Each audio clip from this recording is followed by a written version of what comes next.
各位观众朋友，大家好，欢迎收看10月初2 AM 新闻，我是嘉豪。今发生什么大事代，头先就来报您知。美国总统 Trump 在今日对外证实，讲因阿妈宝去感染着不法气检，咱的外交部也随向 AIT 转达总统蔡英文的关心。今日增加一个对美国回来，一个对日本回来，当中有2个人的确诊病例。曾经上也认为讲 Trump 的感染是因为拢无挂水暗。今下晡上北的高速公路却出现塞车的情形，高公局表示要上北明仔载可能是上塞车的时阵。美国总统 Trump 在今仔日对外证实讲，因翁仔某也去感染到武汉肺炎啊，目前正在被供隔离甲治疗。Trump 敢会影响到美国总统大选呢？大家也紧紧看。31岁资深幕僚霍普希克斯是白宫权力核心调配的人士中阶级上悬的官员，也是川普翁仔某上亲近的人士之一。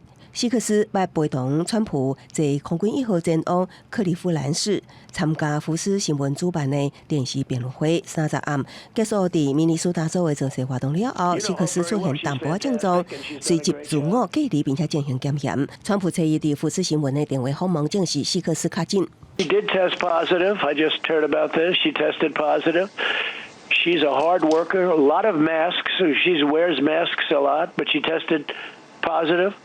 And I just went out with a test. I'll see what, because we spent a 电话访问结束无偌久，川普的推特小号找你透早发布，伊甲第一夫人梅兰妮亚也拢确诊的消息。川普今年74岁，这个岁数是新冠肺炎的高危险群。伊的医生康利伫互媒体的声明表示，总统甲第一夫人目前状况良好，因计划踮伫白宫进行隔离治疗。伊也爱外界放心，讲川普休养期间应该会当继续执行总统职务。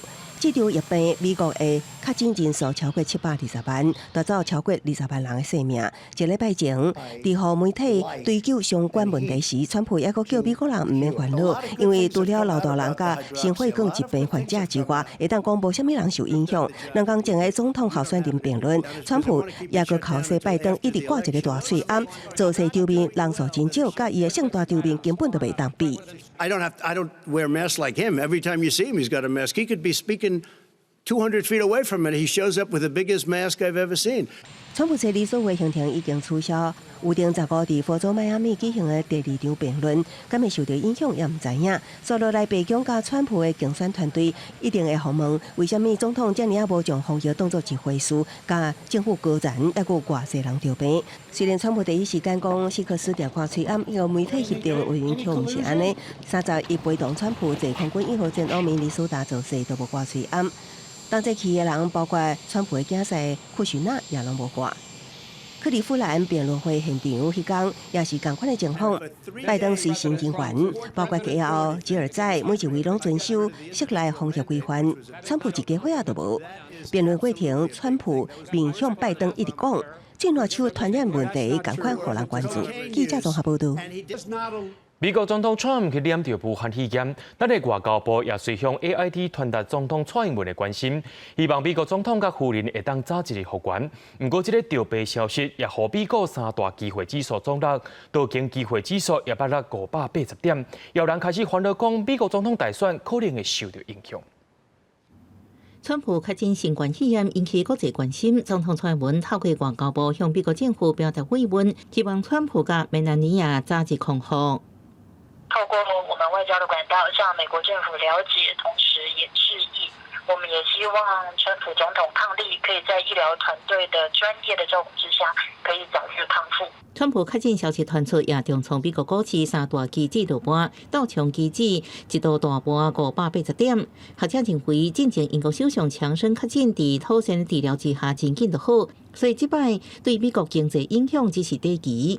股市的反应，当然股市对这种不确定的发展都很担心，但是现在看起来它不会有实质上怎么对美国经济的影响，比较是投资人对这种未来的不确定性，包含了它对选情的影响很难预估的情况下，这种不确定性造成的这种短期的波动。根据美国规定，确诊者要隔离14天，因为美国大选进至最后一个月。未来川普已经排定好的造势大会，以及甲拜登的第2场辩论，恐惊拢有变数。民主党的拜登的阵营如何去因应川普因为染疫的这个大选的一个局势。那民主党如何因应很重要。那当然最重要就是选民去怎么看待这个川普因为确诊而隔离这个事件。学者分析，这代志可能催出同情票，也可能被解读是川普政府防疫不力的体证。外界关心川普确诊对台湾是毋是有影响，学者认为美国即马对台湾优先态度真明确，所以台美关系无有直接的影响。记者综合报道。继续来关心咱国内疫情，在今日国内增加2个带病入境的确诊病例，是对美国甲日本返来台湾人。疫情指挥中心的发言人曾仁祥表示，美国总统会染病主要原因恐惊是拢无挂嘴啊。新冠病毒肺炎境外移入个案继续增加，指挥中心公布2名新增加病例，分别对美国甲日本入境，其中案例516例一直在美国工作，9月20回国探亲，入境时无症状，不过主动讲伫美国当地不接触确诊者，8月28出现发烧、鼻无鼻者症状。返来台湾了后，伫机场采检是阴性，不过继续伫厝检疫。就在9月24到30开始出现打扫症状，送医采检了确诊，即阵住院隔离治疗中。离机位前后2排，总共12个人是列做伫厝隔离的对象。他的核酸检测的 CT 值35啦，所以算是蛮高的，可能是在8月底就已经开始有这个症状，发病比较久的一个状况。另外1名案例517例，在今年1月到日本工作，9月中下旬出现小可落屎、肌肉酸痛这症状，不在日本2摆就医，被诊断是感冒、病毒性感染。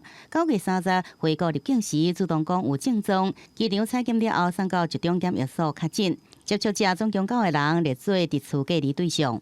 而国外疫情上升，就连美国总统川普也确诊。曾仁祥强调，挂嘴罨是防疫上有效的方法，因为川普会去画到就是无挂嘴罨。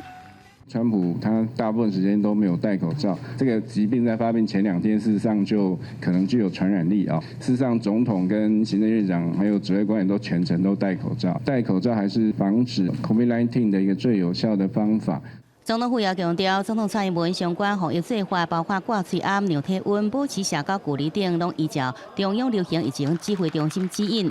另外，总统健康也由专业医疗团队掌握。另外，对着川普确诊是不是影响疫苗注册？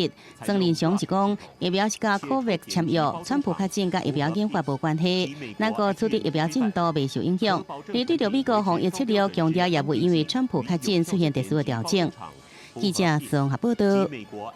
伫咧今仔日可能是天气真好，民众拢走出门啊。下晡伫上北的高速公路却出现塞车情形，宜兰往台北也伫咧塞。高公局也表示讲，若准明仔载要上北，可能是上侪车的时阵，也提醒民众要爱注意塞车时段，会当使用替代道路，较袂塞掉咧。高速公路车流真顺，中秋节连续假期第2天天气真好，出来佚佗的人明显增加。国道5号早起也维持在时速60公里左右，袂伤塞。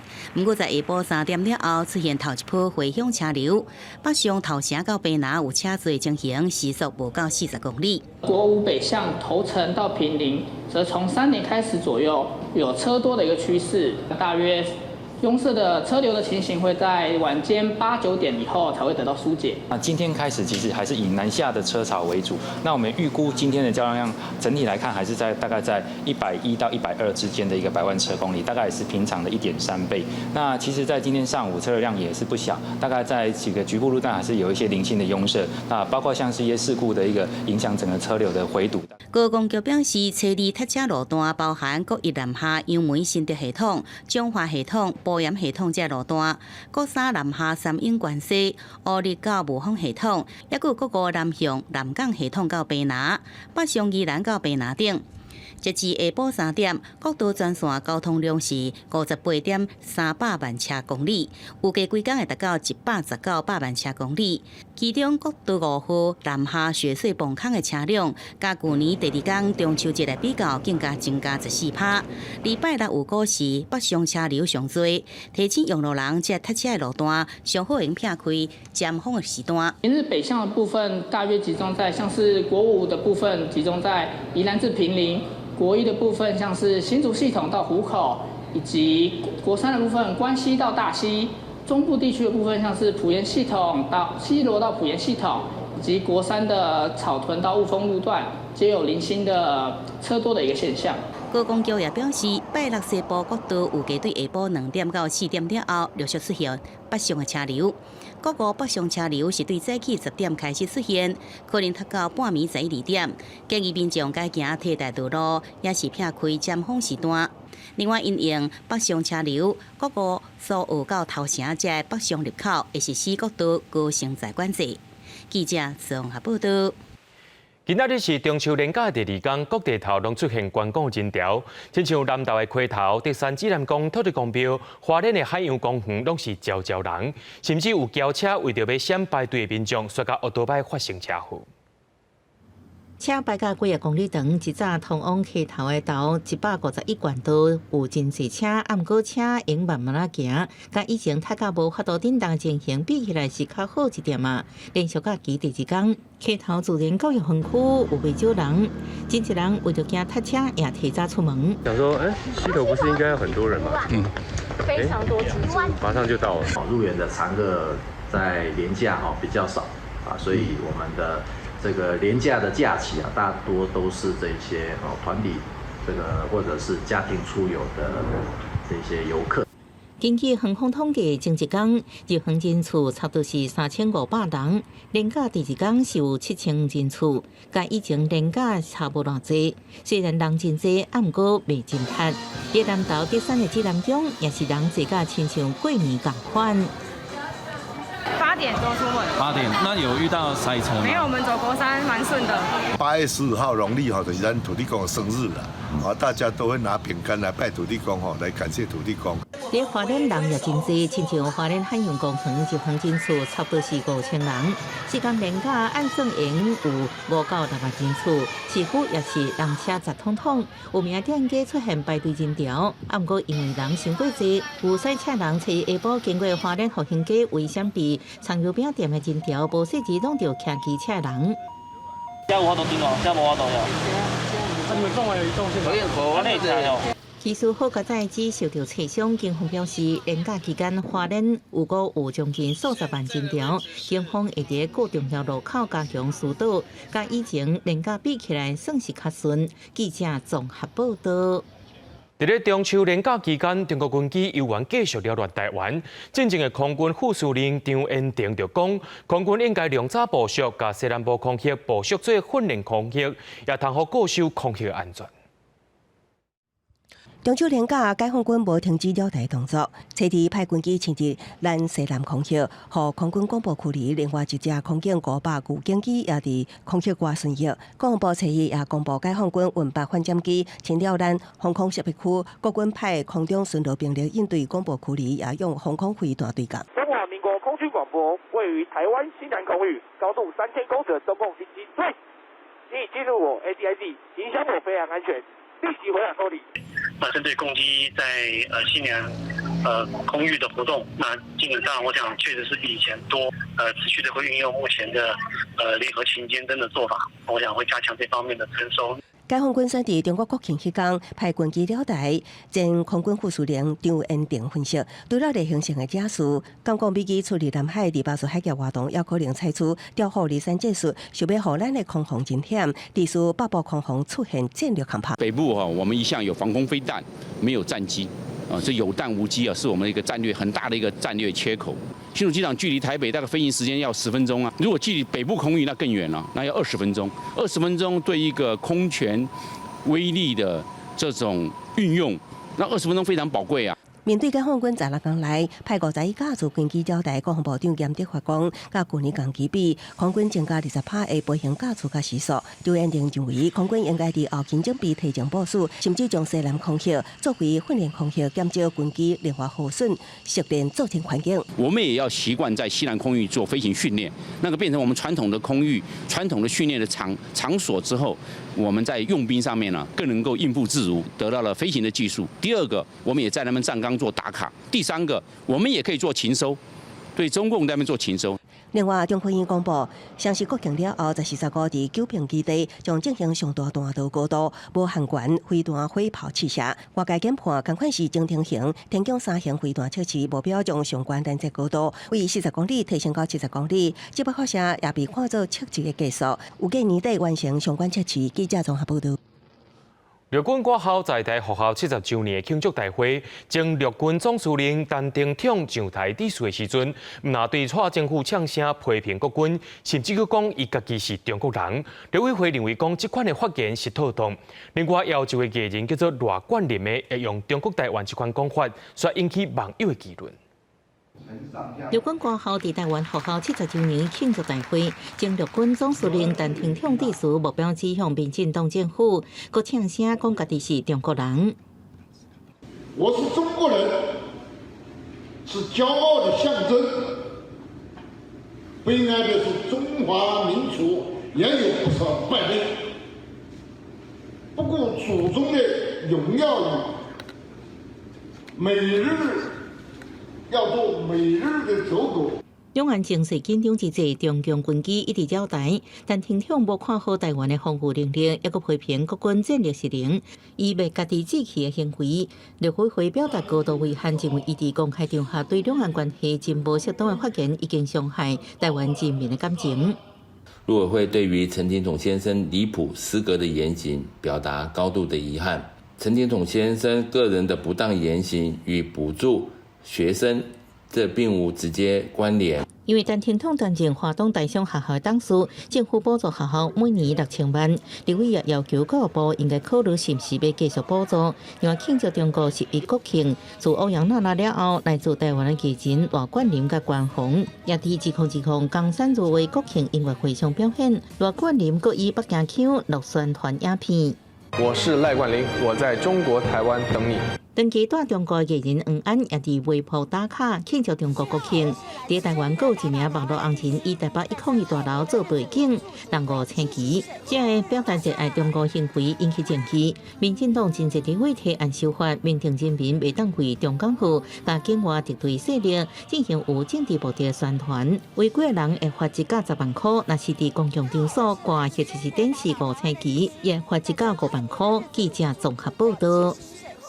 讲到香港人陈同佳2018年涉嫌伫台湾甲女朋友杀死了后，走转到香港，但是透过甲伊协助的牧师对外表示，有想要来到台湾投案，希望10月就当来台湾。咱的陆委会也强调讲，对口早就建立好势啊，若准来到台湾，一切拢会依法办理。潘爸爸、潘媽媽，你哋好，我係陳同佳。我再次為曉穎嘅事情向你哋道歉。2018年涉嫌伫台灣殺害女朋友的香港前人士陳同佳，透過協助伊的牧師關和平公布這段錄音。除了各向死者家屬會師咧，也表示來台投案的想法唔捌改變，佢希望喺10月之內就應來台灣。返台灣嘅想法一直都冇改變過。我會請我嘅律師安排返台灣自首嘅事情，請你哋放心。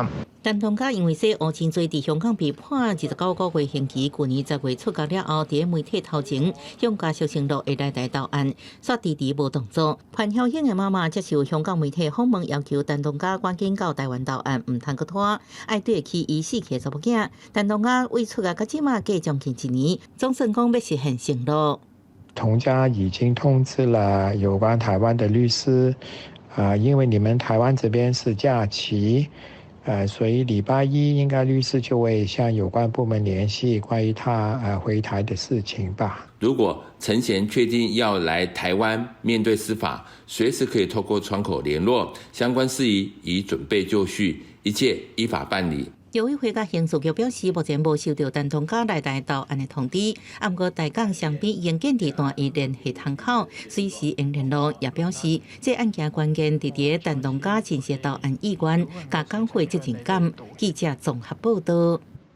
對着阮的鏡頭來看在地上大條，今仔透早家己東少的外線汀州海峽發生一層冰圳意外，是工研院的包廂咧甲外線汀州燈塔維修的時陣，卻互海影閃一個冰過去，5個工作人員甲船長攏跋落海。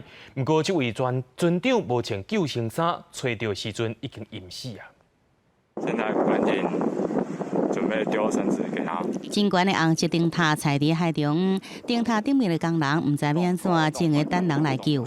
因为伫进行测风塔维护工作时阵，所在竹排啊、摒弃，船顶6个人全部落入去海内底。不要游，你这样子会消耗体力。我们拉就好，不用。海巡人员甲锁啊绑着救生裤，甲海内底4个人救上海巡艇。也毋过不幸的是，其他2个人拢互海水冲走了。因为这海事吼，咱无了解呐。啊，伊出去，伊个助手吼，去拔丝啊了，一个囝伊个船啊就并去，船就是先跳船，伊去捞出去。并起来我水起来，水爬起了，浮起来水爬起了。啊，大拢浮起来啊，有穿只有生意啊，然后特别死减生意。这竹排啊变件意外发生在星期透早5点半，嘉义县东石乡的外线汀州海峡，海巡署接报了后，赶紧出动顺风艇甲运输船各2只，加一只各受重心的直升机展开救援。2点钟了后，直升机伫竹排啊变件所在2海里外口发现第5位船员，赶紧用吊管方式甲伊救起来。而船长因为无穿救生衫，最后互搜救人员找到时阵已经无性命迹象了。失踪的船长的部分，在我们海巡艇的努力搜救之下，我们后来在10点45分左右，在船舶翻覆的地点的大概东北方的5.3海里附近来做寻获。这摆船只会来到灯塔，主要是工研院利用嘉义外线汀州测风塔，让测风铃相关资讯，所以需要定期进行测风塔维护工作。工研院发出声明讲，伫委托外包厂商时阵，已经按照采购甲公安管理程序，召开承揽安全卫生会议。发生意外船只受承包商搁再委托请的船商，对着竹排啊并船事件表示非常遗憾。记者综合报道。初一伫咧台中和平山区有一只台湾乌熊中到掠山底的外野兽，经过抢救，目前已经恢复意识，胃口也变甲真好。当时会当野放咧，可能爱看护员的状况来做决定。有学者认为讲，人类所设的陷阱，常常害一寡保育类野生动物互掠到，应该爱有法规来做管理。拄则请起来，一粒无关就摸一直食。初一伫台中和平山区无水里区吸着陷阱的这只台湾乌熊，体力慢慢恢复。受伊传予伊的900公斤的软质食物也拢食了了。上互人担心的倒脚的伤势，也怪观察7到14天，慢慢伫咧恢复。乌熊妈妈黄美秀认为应该和台湾乌熊有免于恐惧的自由。这些套索陷阱或者删除掉，其实是台湾黑熊最大的致命伤。管理单位应该要拿出魄力来面对跟解决这个问题。黄美秀伫 FB 发动一人一批活动，希望政府应该有效管理陷阱的使用。代志是因为农民为了要防止山地破坏果子园，用特殊的陷阱防治，煞无顺利伤到这只乌熊，又赶紧通报，照这卖法律适当适度使用特殊啊。据《野生动物保育法》第21条规定了，农民他在这个21条的规范之内呢，它是可以使用陷阱的。动保团体讲，动保法禁止用野马或者是特殊啊，因果若持有是违法。只有野保法是规定，原则上禁止使用限制野马或者是特殊的猎捕的工具。因果若危害农林作物甲家庭时阵是例外，会当适度使用。两种法规无相共，互人唔知影要安怎遵守。野生动物保育法里面呢，又适度的可以使用某一些的陷阱，好，那这些陷阱往往可能造成野生动物很大的伤害，哦，那所以很多野保法在跟动保法中间也有很多矛盾的地方。大概说明有各种不一样的那个解读，我们会找他们一起坐下来讨论。动保团体讲，两种法令无同调，动保法虽然禁止使用，不过正歹处理，建议应该限制进口，也个高强度生命化管理。林务局讲，自今年开始推动精准式限制，也伫3个所在试办，以免去伤到保育类的野生动物。记者综合报道。假使特别起价咯，中油宣布讲，对今仔开始，假使要起价1公斤起4角。中油也讲，因为前几月日啊，因为疫情的关系，拢无起价，冬天了的价小敢会调整咧，搁来做评估。传统早餐店的头家一早煎油食过，手都无停过，香港油饭吸真侪民众来买。啊，不过这店家营业拢需要用到的烫蒸加数，中油宣布要起价咯。为初二饭店开始，家庭用的液化焦油器，也就是烫蒸加数，已经是5个月无起。即马每公斤要起新台币0.4块，员工是每烫10公斤的烫蒸加数要起8块， 1桶8块还好啦，80块就比较严重，还可以啦。20到30桶。今年景气有差啦，年如果贵，当然会有对我们当然会有影响到。汤镇雅市起价1个月爱叫10桶起跳的店家，算算爱加付160块以上，比超市价搁较有感觉。而且说来去，当天使用加水量搁较大，恐起来搁是一笔的开销。前几个月都是应该涨，因为有疫情的关系，那政府照顾老百姓的考量，所以说现在中油每1公斤还吸收6块钱，这一次涨幅也不是很大嘛，整体来讲，所以就照这个机制走。中油表示，往年当天液化石油气需求量确实较大，不过也要有伫当天调降计销记录，对汽油计销每个月拢会重新做整体考虑。除了汤镇雅市以外，10月车用液化石油气每公升也起0.2块，天然气计销是无要调整。记者综合报道。根据台北市关团局的统计，去年处罚违规税日的套房，拢总有129摆，也甲因罚1300多万。在今年的部分，到9月为止罚72摆，拢总罚737万。有学者表示，违规的数量有在减少，认为政府就要大较硬咧，避免一寡违法的业者搁再开店做生意。台北非法入租套房，定创治楼地的生命顶的大楼，业者特别还也还唔惊。即马受疫情影响，除了合法入租业者真艰苦，非法入租也第二惨。台北关团局统计，去年处分非法入租129间厝，罚1324万。因过今年到9月底，处分72间厝，罚737万，数量明显落波减少56成。国际客一般在台北占了70%，那国内30%，所以这70不见的话，估计还有2成是在苦撑，那关掉1半是正常的。台北市旅馆商业同业工会分析，台北非法入租主要客源来自国际自由行旅客，即马疫情影响人无来，自然断了非法入租的命脉。另外一个原因是地处检疫政策，检疫者需要写大的地址，一旦带非法入租，可以防抓到。加上后疫情时代，民众拢选择到华东离岛佚佗，也互都会区的非法入租真歹生存。学者认为，即马是加强查缉，避免非法入租重新过来上好时机。有许多国际电平台，它并不这个遵守台湾的这个法令，所以他事实上把未合法的这个旅宿也会放到上面去修改法律，就是说，如果是平台去媒介这一些非法入住台湾的话，那也可以罚平台。观光局统计，今年1到8月全台查获582间非法旅馆，罚5370万。旅宿工会认为，政府若无解决非法入租，透过线顶电放平台，每个旅客非法入租将永远袂消失。学者也呼吁，政府需要赶紧甲平台业者沟通，达成共识，落价非法入租套房。记者综合报道。国际上要紧，人讲见会无情，亚美尼亚甲亚塞拜然这2个国家因为领土争议发生军事冲突，两军交战已经进入到第5天。根据着英国 BBC 的报道，讲这回战争死亡人数上少有上百人，其他国家也呼吁因着要停止战争。不过这2个国家说是不被讲去。一台汽车差一丝就去互爆炸崩掉，发生严重的意外。南高加索国家亚美尼亚甲亚塞拜然9月27爆发军事冲突，到今已经进入第5天。伫咧联合国以后，美国、俄罗斯甲法国嘛发表联合声明，呼吁两国爱随停止武力的冲突，不过煞无互放在眼内，两国共款拒绝国际调停，继续小战。亚塞拜然的盟友土耳其的总统埃尔多安佮表示，美国、法国甲俄罗斯雄雄跳出来要求停止战争，互人无法度接受。重新强调讲，亚美尼亚一定要退出有争议的领土纳戈诺卡拉巴克，才有和平的可能性。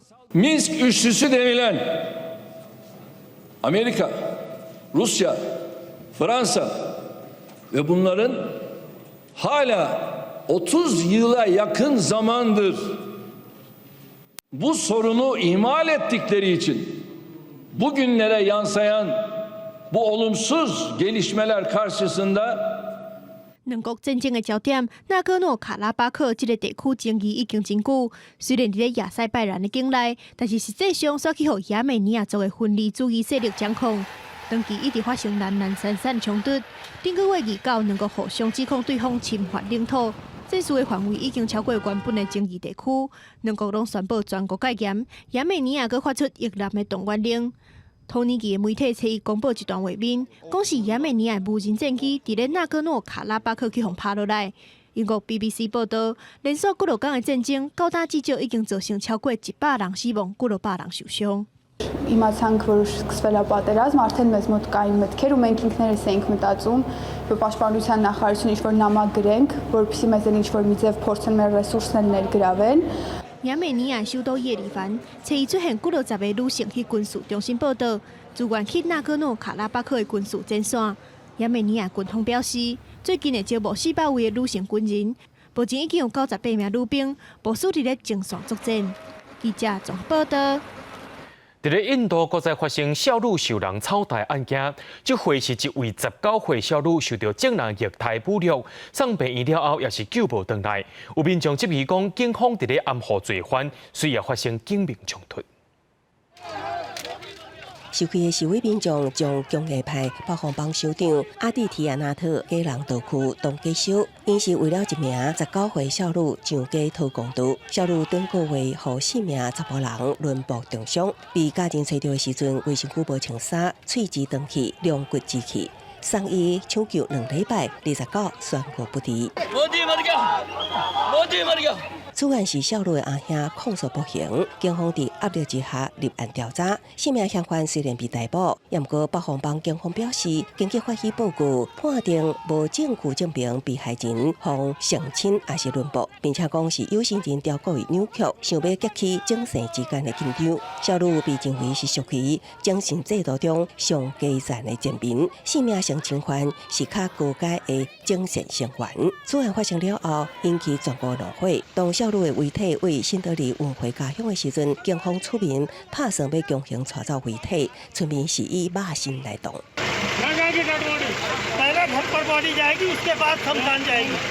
虽然少女的母亲靠力阻挡，也毋过遗体有缘被警方抢走，伫半暝啊被挥发。警方的手段方积极灭证暗护嫌犯。UP has become the rape state of India, and we do not accept rape culture in the name of New India.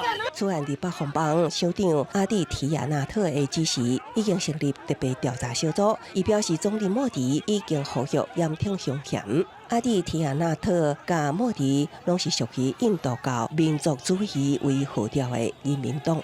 虽然印度精神制度早已经废除，宪法明文禁止歧视，也毋过人民党定照着维护教育传统名义，公开发表贬低女性的言论。印度的性侵充公少女这个案涉及精神的阶级，敢会得到公正的调查，更较互外界关注。记者综合报道。 伫咧这个月初一，真侪支持西班牙自治区加泰隆尼亚爱独立的居民，伫首府巴塞隆纳游行，庆祝独立公投满3周年。经过政府大楼时阵所发生警民冲突，有15名的民众去互警方掠走，也有1名员警就安尼来受伤。 甲本所乡仔合作会西班牙加泰隆尼亚自治区的独派民众开始伫咧本所乡仔内底烧物件，了警车强制杀开乡仔，煞互失控的民众攻击。在过初一是加泰隆尼亚2017年举行独立公投，煞互西班牙当局破决违法的3周年。900名支持独立的民众伫咧首府巴塞隆纳游行，伫咧经过政府行政大楼的广场的时阵，开始揢独立的国旗，批评政客无法度互加泰隆尼亚真正脱离西班牙独立，了搁甲现场改变的环境爆发冲突。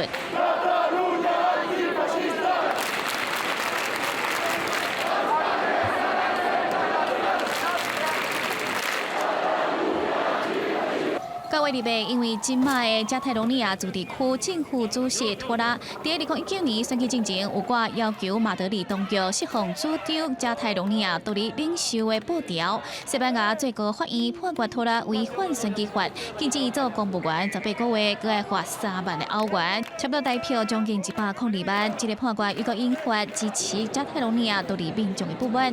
Vam fallar perquè vam posar uns polítics que ens van dir una sèrie de coses i ens diuen que érem molt bona gent. I ara ja no volem bona gent, ara volem vull dir, volem gent dolenta. Per guanyar una guerra no la guanyes amb bona gent。加泰罗尼亚有差不多750万人，因为独立的争议，这几天一直咧分裂。上新的民调显示，有42%的人支持独立，也不过反对的人有50%。这场庆祝的游行上尾后，嘛造成10个人获拘留，还有关键受伤。记者联同整理报道。2020年诺贝尔和平奖会伫10月初9公布，今年拢总有318人获提名，不过名单却是无对外公开。就外国媒体预测得奖人可能是新疆的学者，也可能是香港的民主运动少年家。2010年诺贝尔和平奖得主会在台湾时间10月初9晚暗5点出来，12月初10举行颁奖典礼。这摆有318人被提名。进前挪威国会议员泰布林吉加德高调表示，家己提名美国总统川普。不过挪威诺贝尔委员会传统上未公开被提名人的身份，名单会保庇50年。把维吾尔族的声音传达给政府，促进维汉交流。 让中文读者更好地理解新疆为目的建立的这个维吾尔在线。 路透社整理几位今年可能开得奖人选，其中一位就是新疆维吾尔族学者伊利哈木土赫提，伊原本是中国中央民族大学副教授，后来自创网络媒体维吾尔在线。古泽库后来自中国政府压力坚持报道新疆正式进行，伫2014年被新疆法院以分裂国家罪名判无期徒刑，目前依然在服刑。就算幸运得奖，恐惊也无法度去参加颁奖典礼。Hong Kong people will not keep silence under the suppression of President Xi and the Chief Executive Carrie Lam. Carrie Lam must step down. 香港反民主派运动人士也伫今年得奖人的有称名单内，为2014年雨伞运动争取真普选，到2019年反送中运动反对倒反条例，到今年港版国安法正式实施，民主派人士反抗空间愈收愈下。反民主派政党香港政治因宪国安法宣布解散，前主席罗冠聪流亡海外，阁被香港政府通缉。Всем привет! Судя по всему, у нас обыск. Видите, дверь ломится, камеры заклеены, какие-то чувачки прибежали в ФБК прямо во время летучки. Ну вот, поэтому под Новый год у нас вот елка, у нас дискошар. 由俄罗斯反对派领袖纳瓦尼成立的反贪腐基金会，也可能得到今年诺贝尔和平奖。纳瓦尼今年8月被人下毒，在飞人机顶悬痛苦哀求，送医了被捕了，转往德国柏林接受治疗。这个毒物学检验结果显示，纳瓦尼是中苏联时代的神经毒者诺维乔克。不过俄罗斯政府是无承认下毒指控。两位路透社记者瓦隆加乔索欧也可能得奖。两人在2017年调查报道，缅甸罗兴亚危机时被抓，被违反政府机密法判处7年监禁。不过在2019年5月，得到缅甸总统温敏的特赦，已经得到自由。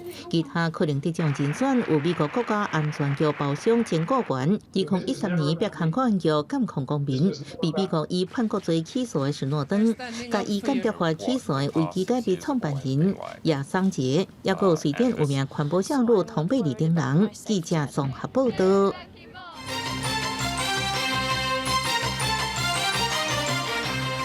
美国的劳动部公布上新的囡仔工以及着强迫劳动制品清单，头摆甲台湾远洋渔船所掠到的鱼货算在内，认定台湾的远洋渔业有强迫劳动的现象。就环保团体认为讲，台湾远洋渔船的产品以后若准备卖到美国去，可能会受到真大限制。mga kasama ko, yung mga kasama ko ma'am, ayun, sinasaktan yung mga kasama ko, lalong-lalo na yung mga baguhan. 这位渔工控诉台湾人经营的宽基船，唔但工时过长，也扣薪水。类似这种远洋渔船渔工被剥削案例，其实并不是少数。美国劳动部上新公布的动工加强迫劳动制品清单，都列伫台湾的远洋渔船所掠渔获。报告显示，台湾船队是全球第2大，有1100外只船，占全球昂创船的36%，也伫公海甲30外国的专属经济区运营。这个船队大约请用3.5万人，其中大多数来自印尼甲菲律宾。因伫船顶面临身份证文件被没收、工时过长、语言甲身体嘅态定状况。扣留身份证件，每天工作大概都18到22个小时。那针对这样子的参考清单，其实美国的海关是有可能会发布暂扣令的，直到进口商有提出证明这个产品的供应链没有包含强迫劳动的成分，否则就没有办法进入美国的市场。款团指出，被第二清单台湾未来远洋渔船渔获产品被输出到美国，可能会面临严格限制，建议相关单位加强劳检，渔船造成透明加观察员的覆盖率，才会当挽救渔业。这当然是一个很大的警讯。我们开始会有一些机制的讨论，但是重点是要怎么落实，不管是全渔船或者是其他渔船的这些资讯透明，这个劳动方面的检查，不是要制裁或禁止商品进口啊，主要是要提高认识，跟相关国家共同来解决这个事情。我国的远洋渔获暂时不受到直接的影响，持续不断的改善外籍船员权益。渔业署表示，自2017年开始，依照远洋渔业条例，制定外籍渔工的相关权益保障，比如薪水甲保险的定型化契约、中介评鉴、落实执法等项目。后续会经过外交管道向美国说明相关措施，未来也会收集企业甲 NGO 团体意见，继续改善外籍渔工的权益。记者综合报道。讲到宜兰的渔船甲日本公务船烧弄意外，目前还阁伫咧调查。不过，前总统马英九却是利用2008年处理联合号渔船做例，落尾也得到日本的赔偿。马英九也呼吁政府会当照着这款的方式赶紧进行。咱国籍苏澳渔船新林埔236号27在钓鱼台海域作业时，甲日本公务船烧弄，咱方渔船全身受损。而双方交涉甲这船依然是伫调查事故发生原因的阶段。船上的渔工做了一些相关的访谈，那也把那个整个过程在整理，然后之后会跟不同部会再去比对。我们也透过那个外交管道，也在跟日本，请他们提供越完整的资料，那双方越容易在做比对。这任归属也有台渔业署进一步调查，外交部也不讲应该争取的权利一定要争取，不过依然互外界质疑不够积极。而前总统马英九是批评政府动作是伤慢了。那个不是说要去查明真相吗？到现在为止还没看到啊。所以说动作太慢。对啊，因为像在2008年我们那一年啊，日本也是海上保安厅的船啊，撞翻了我们的联合号嘛，结果他们后来道歉赔偿都做到了啊，所以海上保安厅第14管区他亲自向我们道歉，还赔了1000多万，我们要赶快照这个模式来做。马英九以2008年联合号渔船事件为例，最后得到日本方面系实的赔偿，以后由政府比较这个模式来进行。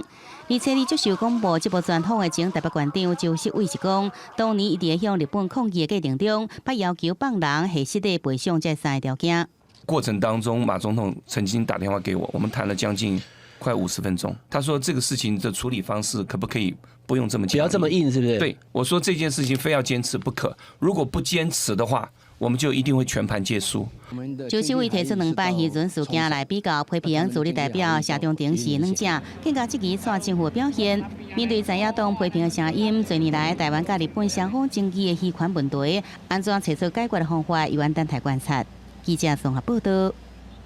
美国众议院提出报告，建议行政部门甲台湾驻美国代表处改做是台湾代表处，来证明台美的关系。不过，咱台湾目前只有伫索马利兰的代表处，奉叫做是台湾代表处，其他所在大部分拢是台北代表处。有学者表示，若准想要改名，也着爱看中国面色。咱国甲非洲国家索马利兰8个互设代表处，并且以台湾为名开设馆处，这也将做咱国即阵自我唯一的台湾代表处。美国众议院中国工作小组最近报告也建议行政部门应该爱甲咱驻美代表处改名为台湾代表处，来反映台美关系，也引起处处改名讨论。断交的时候啊，事实上美方对于我们取什么名字啊，是有意见，要我们避开含有中国含义的字，避免搞成这个我们好像在搞台独，所以那个时候就避免用台湾的字，所以我们用了台北嘛。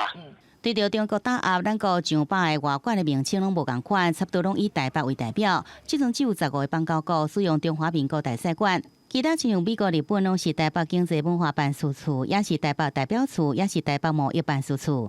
2017年开始，包含巴林、巴纽、杜拜等有使用中华民国也是台湾的7个非邦交国住处，更加互中国打压要求改名。即阵台湾自我管处若是要改名，学者分析也是爱看自在国面对中国的态度。经济文化就表示没有政治关系，其实它的难处就是意愿嘛。那个驻在国，它跟中国大陆的关系，如果他们不介意、不在乎，那我们就改名字的机会就比较大。唔介正分析，即阵美中对抗，台湾改名也是一个议题，不过困难度也是真悬。而即阵台美关系上升，2017年所建起来自关岛办事处，伫今年复设，要在10月7日国庆显牌。即阵管辖正伫修理装潢，处长陈永年进前已经经由私信拜会关岛总督格瑞罗，格瑞罗也对台湾复馆表示欢迎。记者综合报道。瑞士的洛桑管理学院发布2020世界所谓竞争力的调查，咱台湾伫全世界主要的63个国家当中排伫咧第11名，凭2019年进步2名。国发会主委表示，精占2.0预算，大大增加所谓建设预算。不过，就学者认为讲，若准想要拼入去前5名，就要加强人才培训。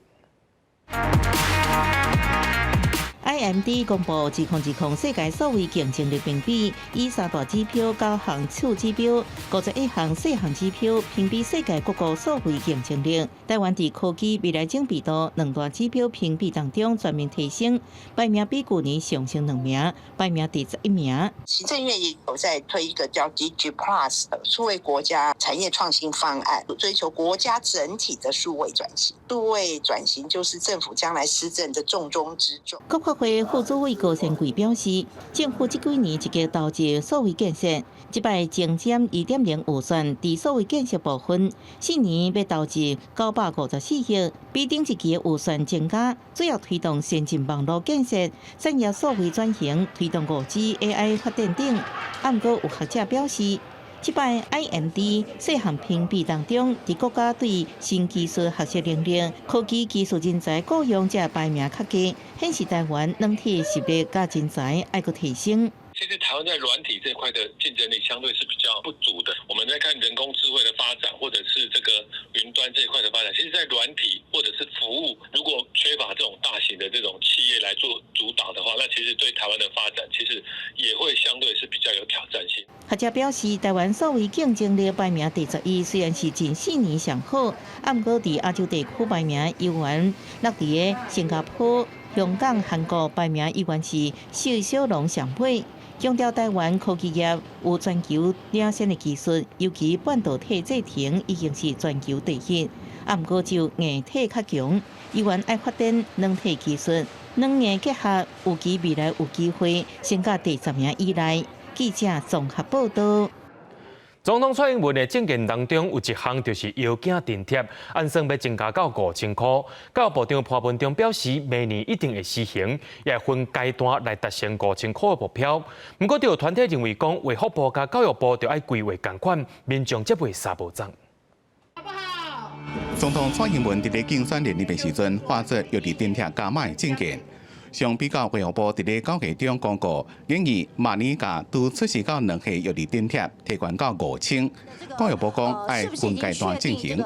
育儿津贴会提高，从2500到5000，这个部分有确定吗？育儿津贴跟我们包含这个整个学费的部分啊，是有同步在做规划。那教育部跟卫福部啊，目前已经在会诊这个整个计划哈。所以明年会上路吗？2500到5000这个部分？我想这个部分会有分阶段的来执行。照现行制度，家长若是家己带也未满5岁囡仔，逐个月会当有2500个幼儿津贴。新制度的规划是，拄出世到2岁，甲2岁到也未满5岁，津贴可能有差。有教联合总会认为，幼儿津贴一国两制可能让家长失望。卫福部社家属明年的时候会双倍到每个月领5000块，教育部它却要分4年变成是1国2制的育儿加倍，那这个对家长为就读这个公共化育儿照顾负担，是没有办法减轻的。因那教育部是讲，希望伫咧4年内会让针对降学费增加津贴的方向努力。已经看无会建议相关做法，调向分阶段逐步达成，目前已经报行政院审核。记者综合报道。近摆若到连续假期，花莲寿丰志学火车头外面的停车场，就去予东华大学的学生上千只奥多摆停甲满。这回中秋连假回乡的人佫较侪，甚至有的人甲奥多摆拼咧，人就做一起，乱停的现象也影响到其他人的出入吧。这是花莲寿丰乡的志学火车站，就千台机车客满停车场，明明涂骹无停车格，也是有一大堆的机车停伫遮。莫讲轿车无法度出入，就连停伫较内底一点的机车也无法度停动。学生的基本教育的素质也不够，就是车子真的不能这样停，会完全堵住车道。摩托车这个都双排的，你后面的轿车根本没有出来了，那以后你车子停在后面，那你怎么办？在地民众表示，这机车拢是附近东华大学学生所停，过去学校也捌派专接车，希望解决问题。也毋过因为资讯不足，甲班次伤少，地数侪人少，所以最后被取消。是不是可以立即的重启接驳车的计划，并且将接驳车计划的细节，有更多的讨论，纳入更多学生的建议。代替表示，去年有到学校警方调回协调会之后，决议由学生组成纠察队，现场维持特殊。唔知为什么，这摆的连假只有9月30日来首都，10月初1开始都无阁看到纠察队。第一天他们有来，可是第二天下午的时候，他们就这次就没有再来这边那个疏导他们那个交通情形了。我们也没有那个机器设备啊，可以拖掉啊。警方表示，这下村街路 A 伫街路违停会依法拖掉，也毋过暂停停车场管辖权属于铁路警察，双方也在厘清责任。车主无奈只会单开学，当下返校，呼吁停车提出公德心。记者综合报道。根据着卫福部的统计，108年台东县的癌症死亡率是全台湾排第1的，可能是民众爱食薰、啉酒、食槟榔有关系。为着要降低癌症的死亡率，台东县政府也伫地上推动一条无薰酒、槟榔的示范轨，希望提醒民众就要注意健康。健康起步走。地上上进行村的大人带囡仔，摕拒绝食薰、食槟榔、啉酒的牌啊，行伫村内囡仔读书的通道。甚至行过卖槟榔的档化解槟榔，希望让规个伙拢过健康的生活。慢慢的去营造这个生活的一个健康环境。我老公小孩子都没有抽烟吃槟榔什么，但是他们都会看我们，小孩子都会看大人。卫福部统计，108年台东县癌症死亡率全国第1，其中10大癌症包括口腔癌、胃癌、食道癌、鼻癌，这个拢甲食薰、啉酒、食槟榔有关系。台东县卫生局今年透过设立无薰酒槟榔轨道的牌啊，让民众逐工经过看到就提醒家己，把歹习惯改掉。正行村成立第1条无薰酒槟榔轨。我都没有牙了啊！哎呀，我现在要保护我自己啊！甚至叫我们戒烟的啊，然后去县政府发奖品。台东县卫生局讲，正行村是华东全国上偏远的乡镇，自这个村开始设立无薰酒槟榔轨。另外，国在向规条197管道沿线乡镇拓开，目标是降低癌症发生率。记者综合报道。讲到婚林古坑，真侪人拢会想到嘉比。地方的文化发展协会就举办活动，带囡仔世界游览，找找这片土地特色。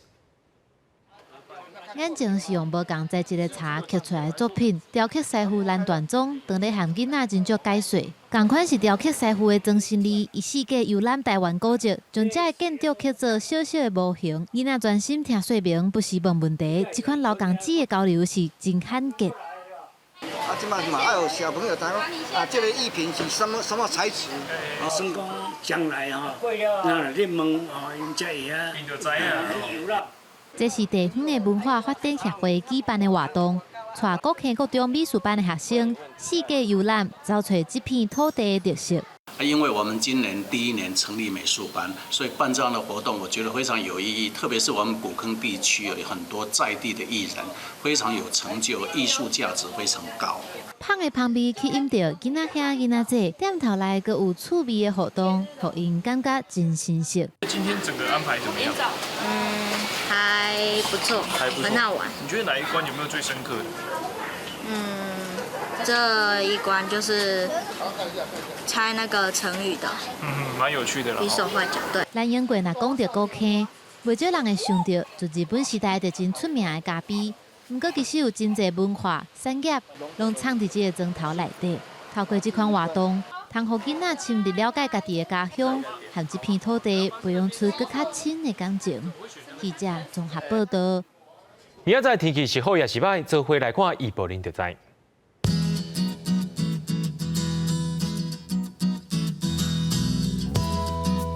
北部地区对23度到33度，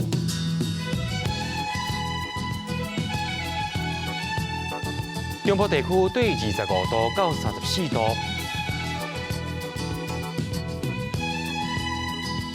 南部地区对24度到34度，